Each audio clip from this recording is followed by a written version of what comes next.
the raw bones of it together. Yeah. So we don't let me that's it. That's it. This is the group effort. Like me. Yeah. Oh, no, I can let this slip. Yeah, it's cool. I was gonna say, like, I know it's all of this. I'm sorry, not today. I have it written by Jessica. I said I would try to.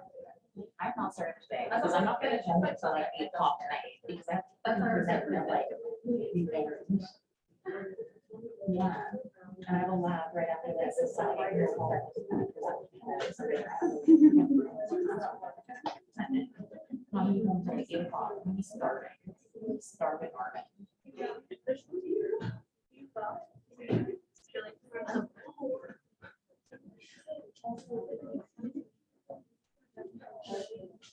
Oh, it's okay. They. Yeah. Thank you, I appreciate that.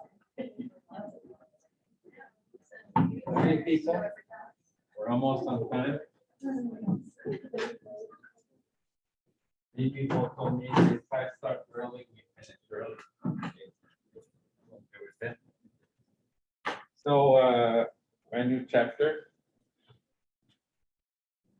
So I'm building my thought around the entire scene of management. There's different ways to approach it.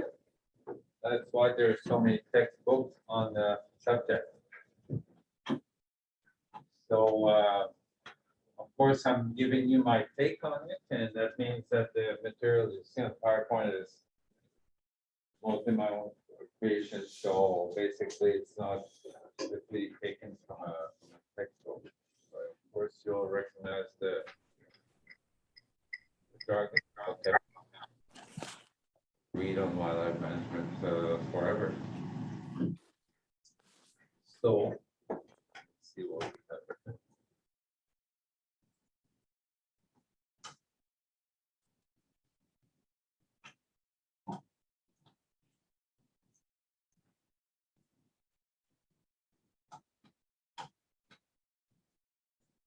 Yeah, so I started with 14 slides and now at 58 on this one.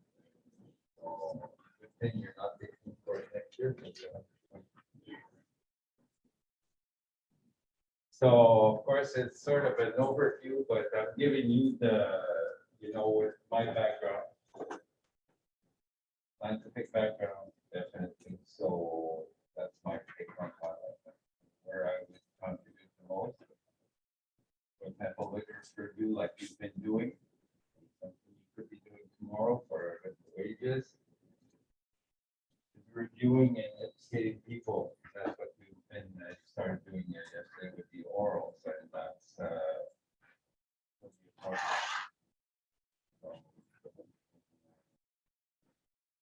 about. So harder to do, but while I definitely, I mean, the field factor is the animals themselves or the plants. And that's your solid point.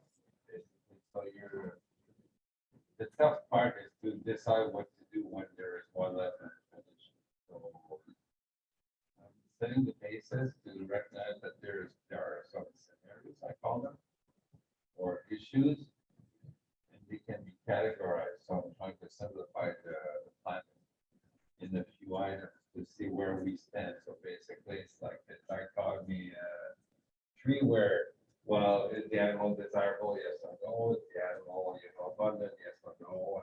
That sort of checklist, and then you decide the most likely outcome, which is resolution, correct? Otherwise, there's no management if there's no action. Now, one thing I want to mention as well is that we've seen a lot of the world wildlife, the wildlife, and it started yesterday. It's going to keep on going, but everybody's going to say, "Oh yeah, habitat loss," and then climate change. So there's a huge portion of wildlife management that has nothing to do with the deer or the moose, has to do with the habitat itself.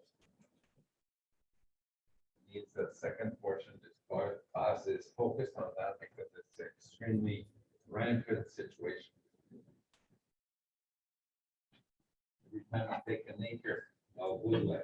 You're affecting a bunch of forest species. And we encroach, we just take away more and more of the landscape. Pushing for a wildlife manager that focus strictly on habitat thing. Okay, I'm a higher by Wisconsin, I want to solve the problem of too much yield. I'd like to preserve the forest species. We'll try to come up with solutions regarding the habitat. So suddenly it won't be species targeted like we're doing now. Mind you, you need both. You can't do this habitat. Obviously, you need there's all of the background behind it to see which animals are likely to be found where their habitat's been lost, for example. All right. So chapter 4, and hopefully following will be Lindsay. You were sitting at table 5. You tricked me, Moving and around. you changed Keeping you on your your toes. mask on me as well. Where God. So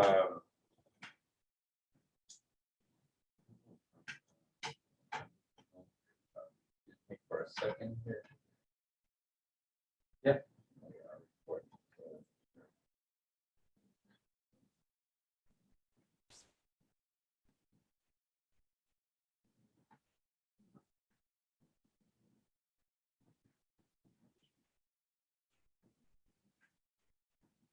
So I asked a few people to see if I talked long and too fast, and the answer is yes, both. So I'm just put down silent for half an hour just to make up. So wildlife management, an overview and a few cases. So just the basics. Leopold is from University of Wisconsin. I'm kind of proud of it because I got a link with Wisconsin. I got ongoing research with Bobcat. So suddenly I set foot on the historical university that were able to hire people like him. And this guy was probably very vocal, and that means that he took every chance he had to promote some ideas about wildlife management. So therefore, he's considered as a founder of North American wildlife management philosophy. And it says North American because, sorry, you can't deal with Sweden yet. You can't deal with China yet until you find out what the context is. So the big debate, of course, is, you've got a world economy, you've got a world web, and you're still supposed to manage within called a jurisdiction. Good word for the final exam. It's called jurisdiction. It's a general term to talk about territoriality in management and decision making. Jurisdiction is a very good term. So that means that they includes villages, municipalities, districts, provinces, countries, and then continents. We made some progress when it comes to worldwide. When it comes to international species, we're going to see plenty of cases, but the battle is somewhere else. It's with international meetings. They happen every 12 years. So meanwhile, the whales have to be saved. So in North America, Leopold's a name to remember. And so remember the definitions of action. So could be an action that you want to take on the ecology side of things, improving habitats, one of them. Reintroduction, legal, educational, and political. This is material for the final for sure. It's just a very broad overview of wildlife management. Finally, we're past the midterm, we're talking wildlife management. And it says the action must be based on best available science. Is something you've heard for the last 2 years because human health is in stake. Therefore, every time decisions made by Doug Ford or the next province, it's always based on best available science.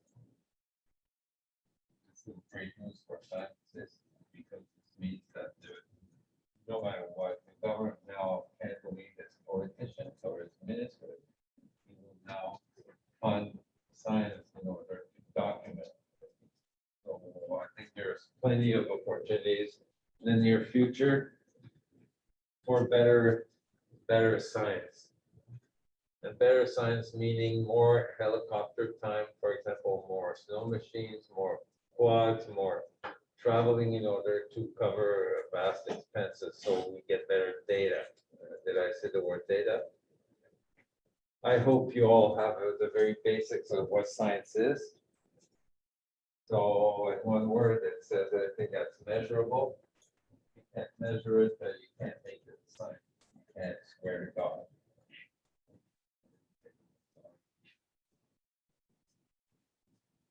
All right, so anything that's measurable, of course, we think of a weight scale, we think of metrics of some sort.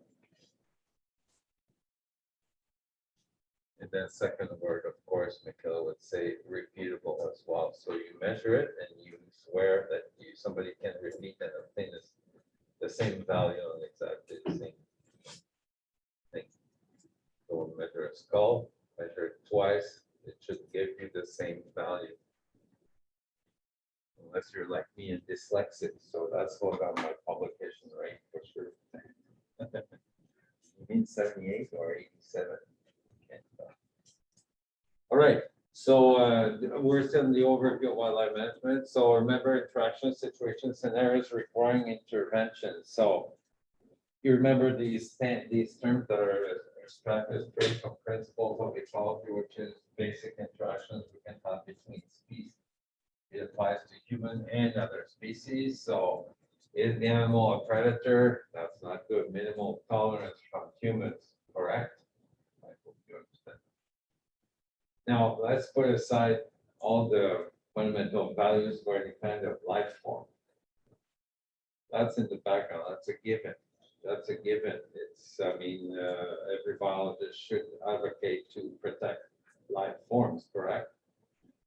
But you got to recognize that when there's a conflict, there has to be a solution. Therefore, there has to be a compromise. Therefore, our viewpoint would be minimal tolerance. In other words, you have 100 wolves. Hello, to men.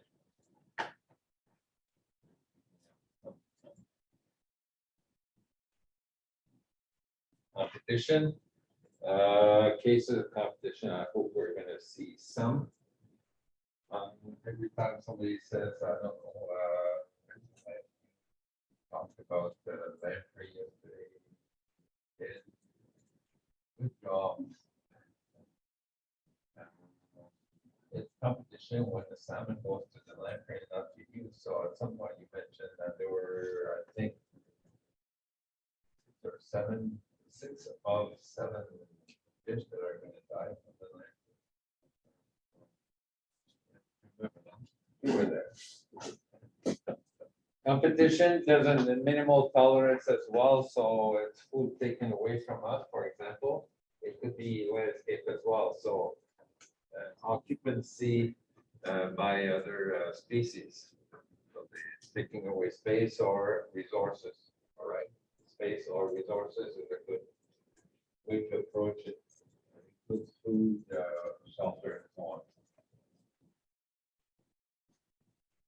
Realistic, those are, if you recall, and that's material for the final course is the understanding of those terms, but mutualistic is like an optional symbiosis, positive for both species.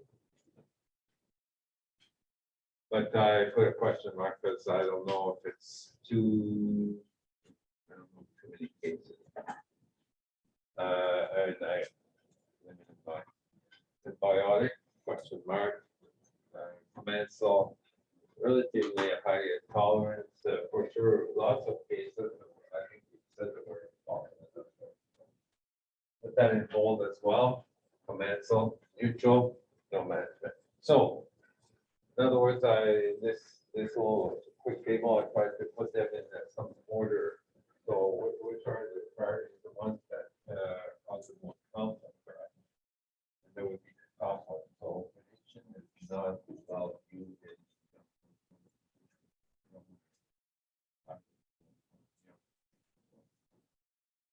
So a choice has to be made. It was made for us a long time ago. of course, think right away of the gray wolf. That's emblematic. Every biologist on the planet knows about the case of the gray wolf persecution in Europe because they started before us. So, all right. So same thing, same idea. So minimal tolerance to maximal tolerance, neutral. So every time you hear the great white shark is a predator, as a scientist, what is it there to say, whoa, predator, whoa, predator. Ask the people who thinks the black bear is a predator. Anybody? Is the black bear a predator to us?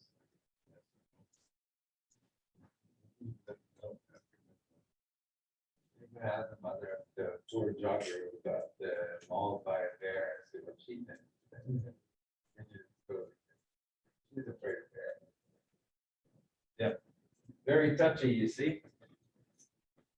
Same for wolves. Everybody knows wolves are very afraid of humans. The problem is there's some hungry wolf out there.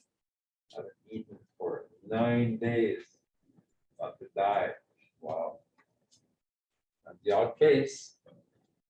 So here's another way of seeing force and error. So the animal can be desirable, and say at the bottom, the animal could be undesirable. That's always a possibility. I leave it for the extreme cases of, you see the term eradication. Did somebody mention the word eradication yesterday? I don't know. I think it's about possibly invasive species. You have a case of a species that just doesn't belong. That might call for eradication. I'm trying to come up with some example. So obviously desirable, but too low is conservation. You get that, right? The solution is conservation. It could be habitat, it could be reproductions or translocation. You come up with those terms at the exam for sure. This is a very broad overview of that. Of the different action, different management scenarios. Desirable, but too high in number, extent, relocation, sterilization, hunting, trapping, or culling. So these are all possible actions when the animals desirable. You want some, but there's just too many. Case of the white-tailed is certainly a good example. People will argue forever for species being too abundant, and we'll talk about this a little bit later on. Must be just me. I must be biased somehow, but I see the world as being a lot of wildlife. And to me, there's more likely to be an interaction if they're more numerous. Therefore, I focus mostly on the very abundant wildlife, and therefore they're likely to be too abundant. Therefore, I focus a lot on it. This is going to be the case if you're on the phone from 9 to 5 trying to wait from calls from customer users or local residents. Exactly what you're going to get. Too many crows. Oh yeah, call back at 3 o'clock. You know, or too many ravens, too many this, too many that, and this is the calls that the ministry is getting every day. Too many black bears, of course, right? Desirable, but just too many. So conservation, very exciting as well, but fewer data simply because there's fewer animals. What do you do when you're left with only 12 animals? Bonus question, name a mammal. One of the mammals that we had a handful left when we decided to make some conservation. Anybody want to try a mammal species that almost became extinct yet? Cheetah? The cheetah, pretty close, good enough, I would say. Wasn't persecuted, but was poached, and then for the lions, you know, all combinations of all kinds of factors. That's how you think of population crash is when you have everything coming together.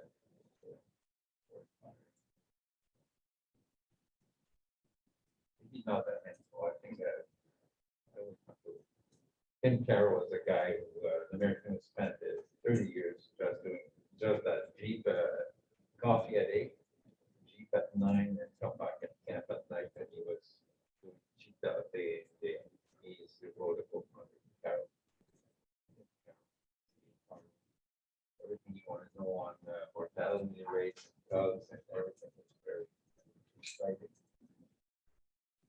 It's a case of genetic bottleneck, so I don't know what kind of bottom they reach, but more than, to me, more than a ton. But anyway, interesting case, valid for the exam, for sure. Anybody else? I think it's the white rhino. Yeah, the rhinos for sure, and the white especially, I would think, I'm not a specialist. There's 5 species of rhino, the black, the white. The, one is probably or something. Rhinos, definitely, what's the problem with the rhinos again? Why do they go? Probably poaching. Yeah. Open with me. Villagers, you know, they're calling it private bus, yeah, walking in the trail, come back with that morning. Cool. I was thinking, raise your hand if you know of the black-footed ferret. Black-footed ferret, anybody? So it's a weasel, of course, you know, 5. So one case of an animal where we really thought it was extinct for a mammal, it's pretty unusual. I mean, we've seen it in birds, you know, what's it called? Dodo bird or something. Black-footed ferret we found, they found. A dozen. They managed to keep 6 in the cage and then brought the colony up to 140 some animals that at some point I visited. I was lucky enough somewhere. And then release. This is the problem with starting a colony with 6 animals anyway. Yeah, very good expression, genetic. Genetic bottleneck is a good way to talk about it. So, homozygosity, I don't want the genetic terms, but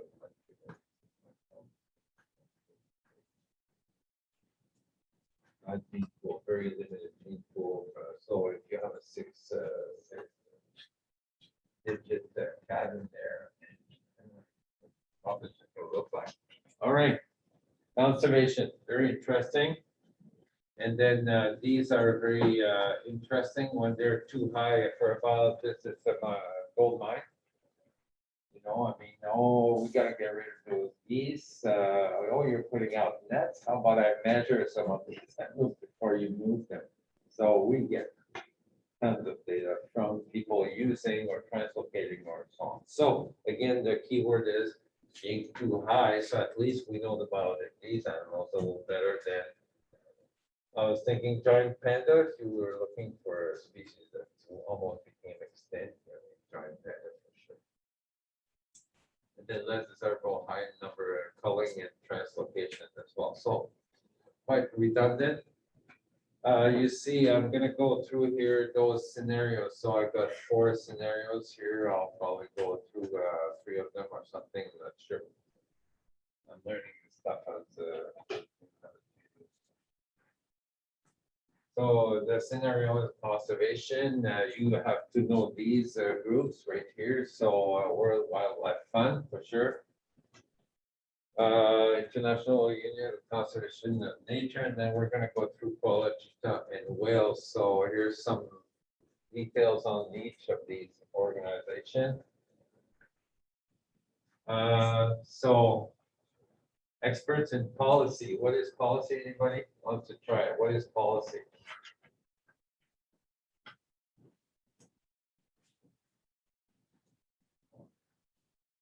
This is when I have a big sip of coffee. Hey, Lindsay. I'm at 2 meters distance. I'm gonna have all the coffee I want.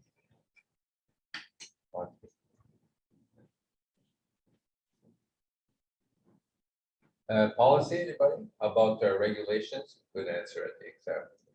The, looking for a simple, the profit, the simple mind, we need a simple answer. All right, so policy is way more complicated than that, because it's debatable and it's reviewable, this and that, but it's regulation.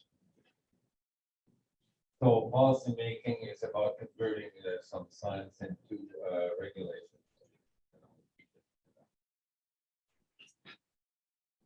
So of course, we're gonna see some of that.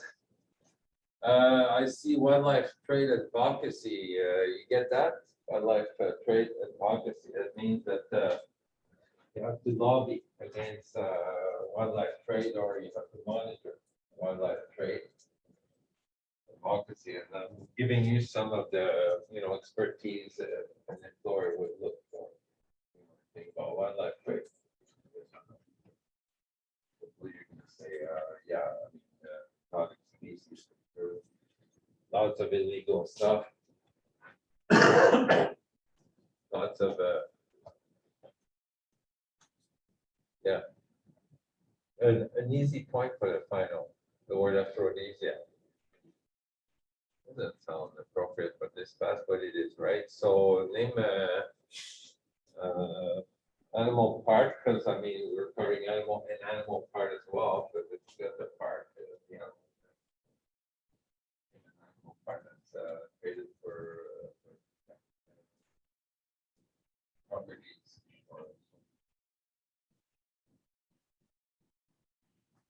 In plants, you know, ginseng maybe, you're say a bear gallbladder. Quite a big case, again, I don't have to be territory at all, but you have to recognize that these Orient Express, China, Indonesia, and so on are very numerous. One, little Jerry decided that gallbladder is a good thing and spreads the word. The orders are massive. That's Amazon plus. They order quite a few. All right, so it's about the culture.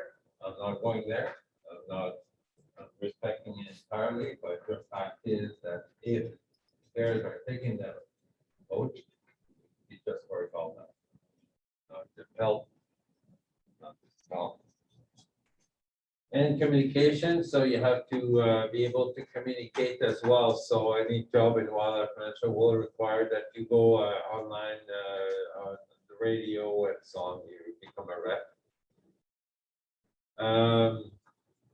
The word ivory is second line. I'm gonna go with this here, better. Ivory commerce restrictions. So ivory is just, you see, like this is extremely specific, just USA, just ivory. There's state. Again, it's because there's millions of dollars involved with the traders, so almost expensive drug, I guess. Combat wildlife crime, which I found that interesting. I mean, I'm updating myself, but drones are getting very common. And yeah, you can spot just the way you would spot the illegal immigration across Mexico-US border. Drones, well, you do the same thing for poachers. And infrared cameras, I can imagine, yes, for sure. E-commerce and social media as well, to adopt a standardized wildlife policy. And the problem is a debate. If Botswana doing something in the next country is not doing the same thing, you lose that. So, policy for online trade. Trade is typically international, right? So it's not within provinces, it's across countries, therefore, getting international trade policy. Interesting fact right here. This is all taken from World Wildlife Fund. They brag about aiming to double the world's tiger population. Just one case study they have. Sure, so they work on that project, and that's great. value of working on the tiger versus a salamander, there's a few items. First of all, if the animal is that big. How big is a tiger? I don't know, tiger. I don't know that. When's the last time you weighed a tiger? No. Let's say a good kilo. Massive animals. Therefore, you release, if there are some videos I've seen, there's a tiger somewhere, you're covering a whole lot of ground, so therefore you're protecting by default. You know there's an area available for the tiger, large area available. You're protecting a whole bunch of, so write down the word capstone species. So sometimes you work on this. So it's not only famous and pretty, yes, Lindsay, the cuteness factor of the tiger, absolutely. You can do a fundraiser much better than on salmon. Yes. So who is selling that? Who's trying to sell me a carp yesterday? That was carps. Beautiful thing.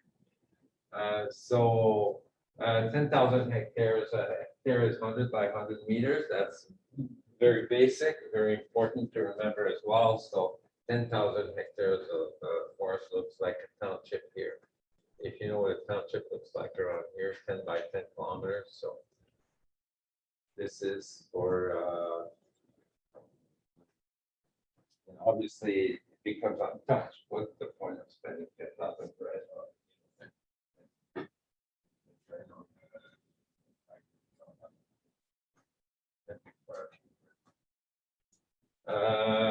Empowered people, community-based is something I want to see at the exam as well. So this is the scale of the action. I talked about international, you mean with Biden.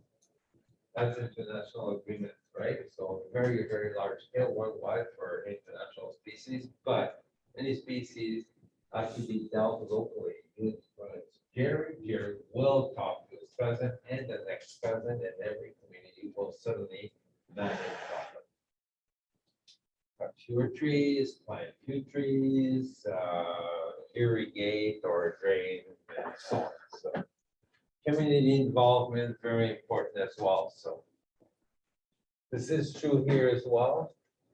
Local community that does conservation around here, tons, anybody?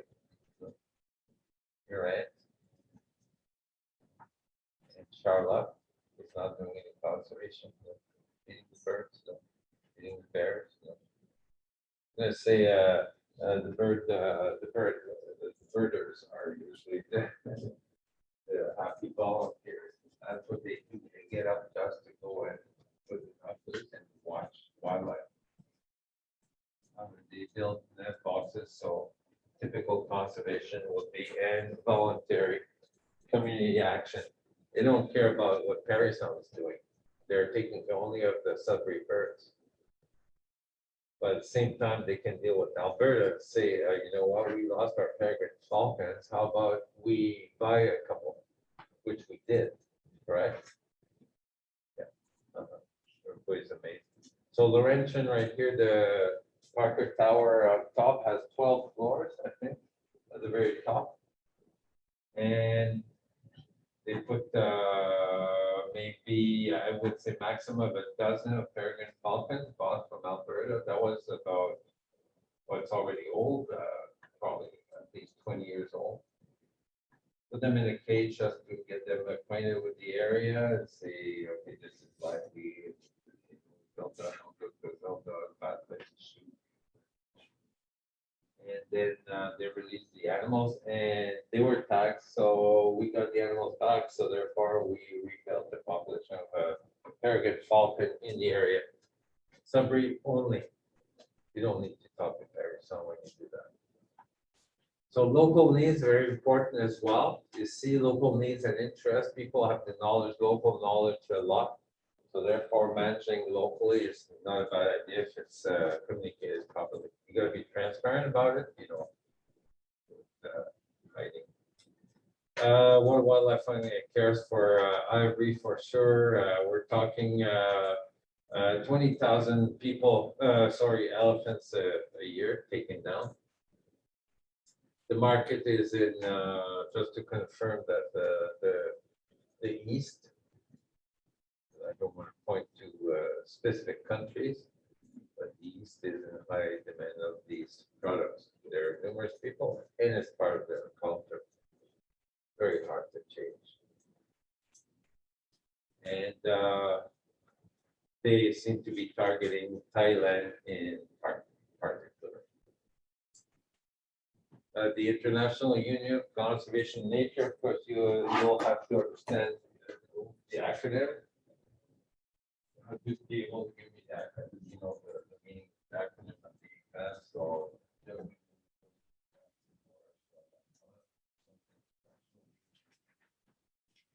Conservation of nature. This is a very important classification because it hasn't changed in so many decades. We agreed that it's somewhere in there.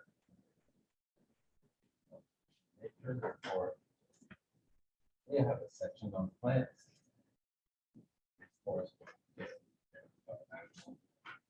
So category 1, and this is the order it's looking at here. So extinct, critically endangered, vulnerable, near threatened, and least concerned. So extinct never been either painful. Really extinct is not a good idea, but it's really very fascinating to find out what you put in that category. So extinct in the wild cases, possibly. Vulnerable, lots of species, near threatened, same thing, and then least concern is where there's just no concern whatsoever. That's what least concern means. So that was a IUCN classification that you'll see repeatedly in any management book or issue. First thing you want to mention is, okay, this species is listed in CITES as a but classified as vulnerable by IUCN. This is a convention on international trade. Yeah, in endangered species. So it's fauna, flora as well, extremely large, worldwide, recognized worldwide. It's simply 3 appendices. And it's funny that the whole report. Because really what you want to know is where the species are, and they're in appendix. They belong to appendix 1, 2, or 3. Let's go through them quickly. So appendix 1, about 1,200 species are threatened. Appendix 1, correct? So 1,200 species threatened with extinction. Commercial trade is illegal. Gets picky, it gets a little tricky.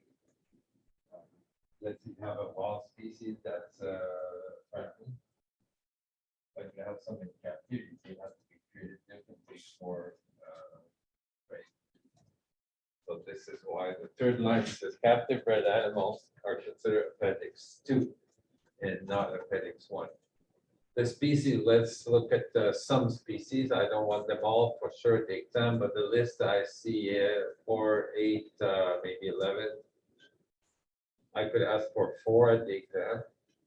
The ones you care for: the red panda, the western gorilla, the chimpanzee species, tigers, Asiatic lion, leopards, cheetah, elephant, dugong, and all rhinos. They are appendix 1. Right away, you can imagine these are protected species. Now, appendix 2. So we said 1,200.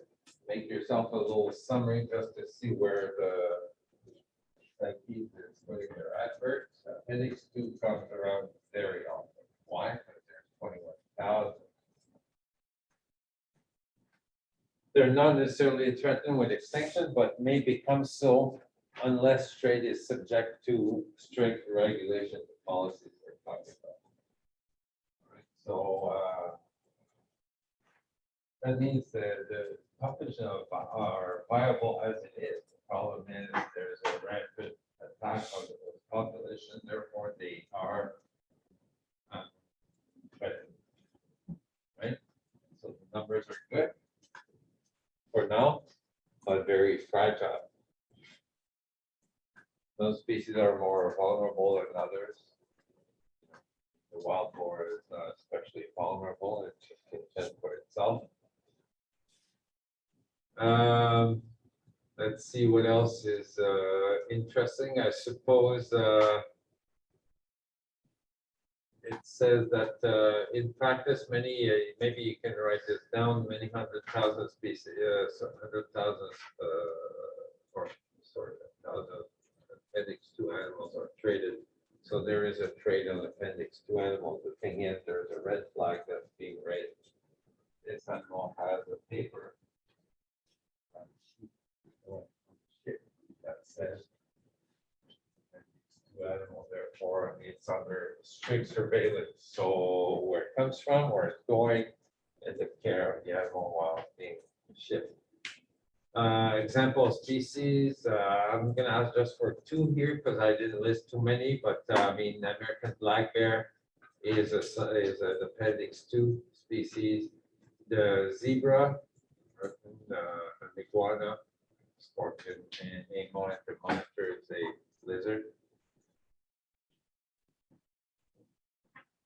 The appendix 3 is only 170 species, so right away you see if you have one appendix, remember it's certainly appendix 2. In most cases here.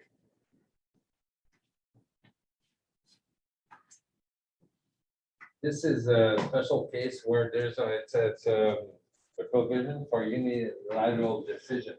So let's say that you have a international meeting. And you look at the situation worldwide for this species and the other species, and you classify those animals. There's some cases where Botswana, racist, Ethiopia, a country said, excuse me, gentlemen, ladies, but in our country, there's species that's really affected by this, this, and that. Therefore, I'd like to list it with some degree of protection. So the keyword here is unilateral. It's a provision for unilateral, one country, one unit, one jurisdiction is allowed. And of course, there's some kind of a vote, I'm sure, but sorry, the conditions will be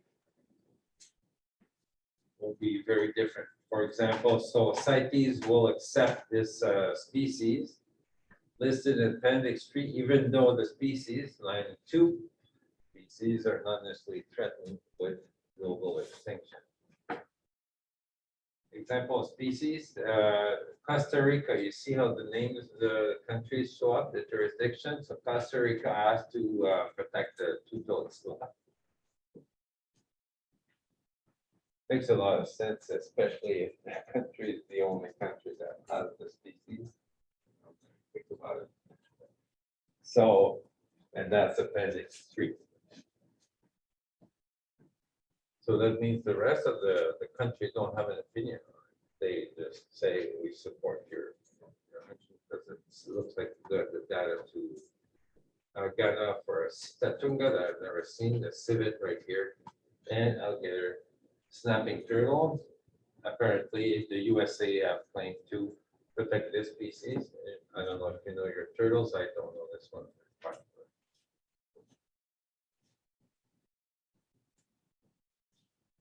I promised to go through a few cases. So conservation, we're in scenario 1, where we're talking conservation. I looked at other institutions seriously. I mean, there's so much to read out there. It's insane. The websites are way better than they used to. They're more formal. They got people working day in, day out on those websites. So suddenly they get pretty well documented. the kind of action that is useful for the koala, because I mean, I can send $2 a toonie tomorrow, sure. But otherwise, Australia will be involved. Every high school wants to protect the koala right now in Australia and so on after what happened in Australia recently. Didn't help the koalas at all. The forest fire. Thank you very much. Forest fires, lots. I didn't review the size, but massive. So they are serious enough to have come up with an Australian koala foundation that does fundraising. So that's part of the wildlife management is to approach the parents, the schools, and so on, just to do a fundraiser. So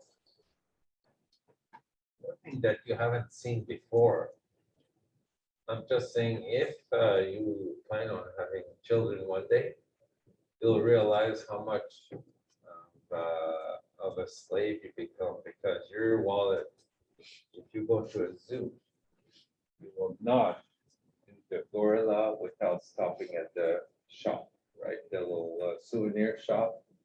Every kid wants to stop there, right? We're talking billions of dollars.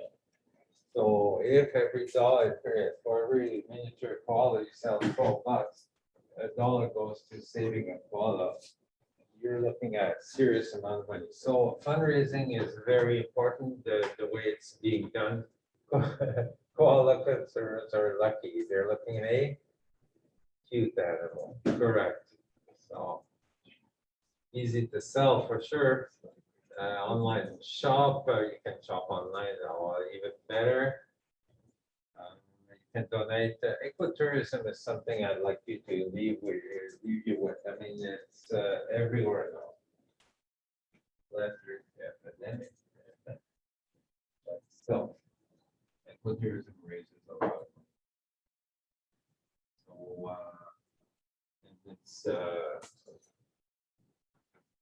I hope you realize that people, if people decide to fly, even safe travel, and they spend, 6 tanks of gas, $100 a piece, so that's 600, and they haven't started their vacation. Guaranteed they will put $40 to rent a boat and so on. So therefore, there's lots of money in ecotourism. And again, the idea is to come up with the deal, say, I open this section, I guide those people, I'm gonna say $5 out of every customer just to save the fundraiser. So, pretty ecotourism, very important. It started with, I'd say 20 years ago with some stars. Stars who would go to Borneo and be filmed with the orangutans and Sigourney Weaver and all these people. So it's now being very common. People want to emulate that. They want to go to the orangutans and shake hands with an orangutan. Meanwhile, those locals are making a bit of money. Your trip will cost you, absolutely. So with collar monkey, those are that. You had any collar monkey lady right here? She just moved out and said, one-way ticket, I'm going to live with the howler monkeys. She came back though. So conservation for sure. This is part, again, this is the Australian Koala Foundation that says that they do conservation for sure. They do research, policy and planning, and they build a bibliography which is non-negligible. Now that you put your hand into the material, the scientific background, you're about to contribute. Tomorrow, just to build a literature review on your given case.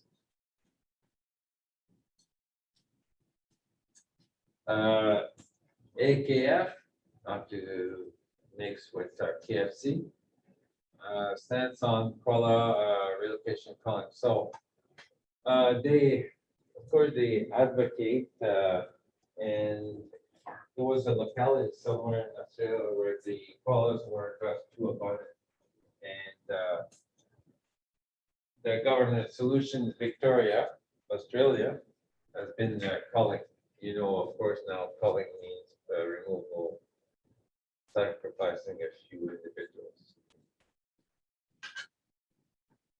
And of course, the counter side says there, people advocate and they say, well, why is 10 koalas too many? Is because you didn't give them twice as much habitat. Therefore, if you remove the habitat, how can you justify taking animals away? You never give them the habitat. So I mean, an action has been taken because there was an immediate action required by the city, the jurisdiction in Victoria. They called saying, these things are barking every day. They fight, they so on, they don't look healthy. Remember again, because there was space. So the counter side is give them more space and you don't have to kill any. So it's, here you can certainly bring this to the exam. The debate is between too many koalas or too few trees. It's just as simple as that. The case of habitat loss guaranteed, but you see where it leads. It leads to taking what Lindsay thinks is the cutest thing ever. The AKF also lists 143 projects. I just wanted to draw your attention to that. If you're into science, if you know how to do science, you happen to move to Australia, you could approach this kind of foundation, and it looks like they're extremely active. I didn't list them all. It's for you to discover right here. So, but notice that out of 143 projects, there is vet science for people who want to do that. They, of course, to study diet and, you know, can you feed koala something else than eucalyptus when there's none left, something like that. The habitat in landscapes and then genetics, and there's 3 dots because there's more disciplines. So certainly bring this to the two of these items to the exam right here under AKF, specifically AKF as in Australia. Australian Koala Foundation. This is still in conservation. We're almost done for today. Another case of conservation, the cheetah for sure. I didn't go through the history of the management of the species at all. Instead, I just wanted to raise what's out there. So there's this site right here, Cheetah Canada right here. That seems to have these items right here on their website. So pretty developed, if you ask me. So in order to protect, this is 17 items that you have to address if you want to raise the money for your cheetah. They have a program of camera traps. They inform about the biology of the cheetah for the odd Uncle Jerry who never heard of it. So cheetah give birth to 2 or 3 cubs and so on. Biology. Companies, conservation education events, they got a 4Kids area. They talk about the illegal pet trade and then international collaboration and so on. So just 3 of these items would do for the exam. Thank you very much. But this is the layout that they have for their website. So quite extensive. And the question, the final, this is always my point I ask for any kind of listings because it's quite broad. They go in every direction. So will be 3 items that they address in with that organization. Again, is the name of that organization. Cheetah Canada. They have a chapter. It's new as well. 10 years ago. So it's moving. And that's a way to say, okay, the cheetah is South African. No, they make it our problem. The world conservation. One kind of research that was done right here is 25 years of livestock guarding dog success. This is more of the community involvement right here. So I think, question for the exam, how can a dog save cheetah lives? Anybody? Something else with their anxiety, No, like in zoos. no, it's funny. No, I've seen videos of like cheetahs being paired up with dogs in zoos. I don't know if this is like actually a thing, but there's a lot of videos out there. I don't know why. Jokes like that. That's incredible. Anxiety from who does anxiety? I don't know. I'm like, it's really confusing. That's another reason why I Cheetahs recommend. have Sometimes really high levels of cortisol and dogs have those. So was I like Yeah, not yeah, wrong? yeah, I knew It's like that cortisol. thing. It's a thing in zoos. Yeah, because just their- zoos. Their Yeah. cortisol levels rise when they're in captivity. Which one? The cheetah? The cheetahs. Yeah, I suppose so. But I don't know if there's actually like scientific evidence that it. Yeah. Yeah, I had no lowers clue. it. I was kind of curious. So we're cheetah country, so this is not happening. Here. So this guy has a guard dog, and my take on it is that before you had a guard dog, the farmer would find his animals dead all the time. So they sacrifice cheetahs every time they look for an extra cheetah. So by having this guard dog, the cheetahs don't take down animals, and therefore the cheetahs are protected, they stay away. So between your story and my story, what do you think? Okay, well, yours makes sense for the wild. Yeah, and yours is perfectly valid for the inside, yeah. Very true. I've seen pretty miserable animals in my lifetime around zoos, because that's my ecotourism. Visit some zoos around the world, so. So again, conservation here, very, very tricky situation. If my story is true, that's quite a phenomenon, thinking that you're looking at a dog that's a carnivore that's helping another carnivore. That's not immediate response, but in fact, I think it really works. It just solves the problem of having this interaction, daily interaction. Poor Jerry gets up, another sheep, funny, another sheep went down. Pretty cool stuff. The whales, long story on the whales, because they're of course very majestic, and I'm gonna stop in the next 5 minutes, I hope. I had to list a few whales. To my surprise, they're not all endangered or threatened and so on. So I see the right whale on top left, endangered. The gray whale, least concern. Now you know where this comes from and what this means. The bowhead is at least concern. The fin whale is endangered.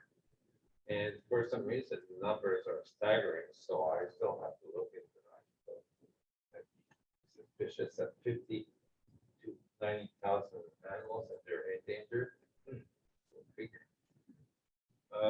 The sei whale, don't know too much.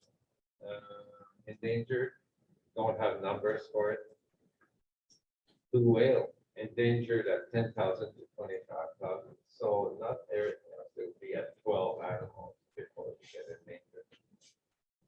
I think it has to do with their vulnerability. So what kind of damage can we do on the whales, anybody?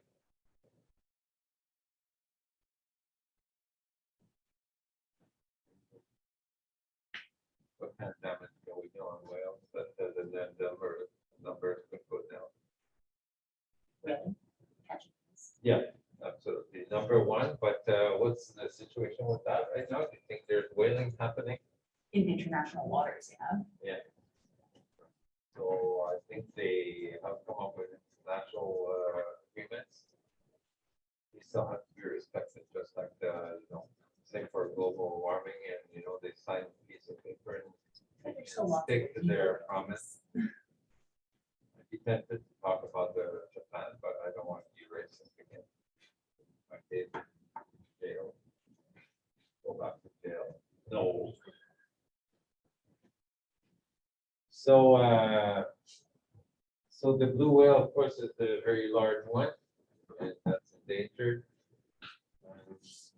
Oh, I was gonna finish on the threats posed to whales. Whaling, absolutely, historically crazy, yeah.